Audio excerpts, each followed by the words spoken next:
السلام علیکم دوستو، آج ہم بات کرنے والے ہیں اس سرزمین کی جس نے فلسفہ، سائنس، آرٹ اور جمہوریت کو جنم دیا، یونان۔ یہ وہ ملک ہے جس نے انسانی تاریخ کی سمت بدل دی۔ چلیے چلتے ہیں وقت کے سفر پر، یونان کی قدیم تہذیب سے لے کر جدید دور تک۔ قدیم یونان، برانز ایج 3000 قبل مسیح۔ یونان کی کہانی شروع ہوتی ہے ایجین سمندر کے کنارے، جہاں مایویں اور ماسانین تہذیبیں وجود میں آئیں۔ یہ لوگ بحیرہ روم کے عظیم تاجر تھے جنہوں نے سمندری سفر اور ثقافت کو فروغ دیا۔ ٹرائے کی جنگ اور ہیرو۔ پھر آتی ہے وہ مشہور داستان ٹرائے کی جنگ، جہاں یونانی ہیروز جیسے اکیلیز اور اوڈسس نے بہادری کی مثال قائم کی۔ یہ جنگ بعد میں اوئلڈ اور اوڈیسی جیسی مشہور یونانی نظموں کی بنیاد بنی۔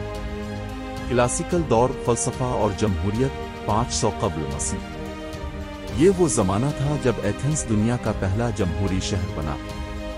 یہیں سے سقراط، افلاطون اور ارسطو جیسے فلسفی پیدا ہوئے جنہوں نے آج کے علم اور منطق کی بنیاد رکھی۔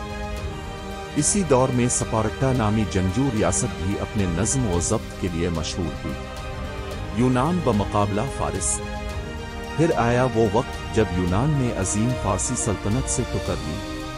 ماراثن اور سالامس کی جنگوں میں یونانیوں نے حیران کن فتوحات حاصل کی۔ سکندر اعظم، الیگزینڈر دی گریٹ۔ 4 صدی قبل مسیح میں آیا سکندر اعظم، جس نے یونان سے لے کر مصر، ایران اور بھارت تک فتوحات حاصل کی۔ اس نے یونانی تہذیب کو دنیا بھر میں پھیلایا۔ آؤلنسٹک دور۔ سکندر کی وفات کے بعد اس کی سلطنت ٹکڑوں میں بٹ گئی، لیکن یونانی ثقافت دنیا بھر میں ریچھ بس گئی۔ اس دور کو آؤلنسٹک دور کہا جاتا ہے۔ رومی و بیزانتینی دور۔ بعد میں یونان رومی سلطنت کا حصہ بن گیا، پھر بیزانتینی سلطنت کے زیر اثر آیا جہاں عیسائیت نے فروغ پایا۔ عثمانی دور۔ 1453 میں قسطنطنیہ پر عثمانیوں کا قبضہ ہوا اور یونان تقریباً 400 سال تک ان کے زیر حکومت رہا۔ جدید یونان۔ 1821 میں یونانی عوام نے آزادی کی جنگ شروع کی اور 1830 میں یونان آزاد ملک بن گیا۔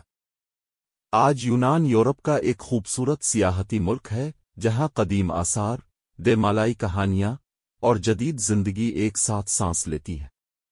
اختتام۔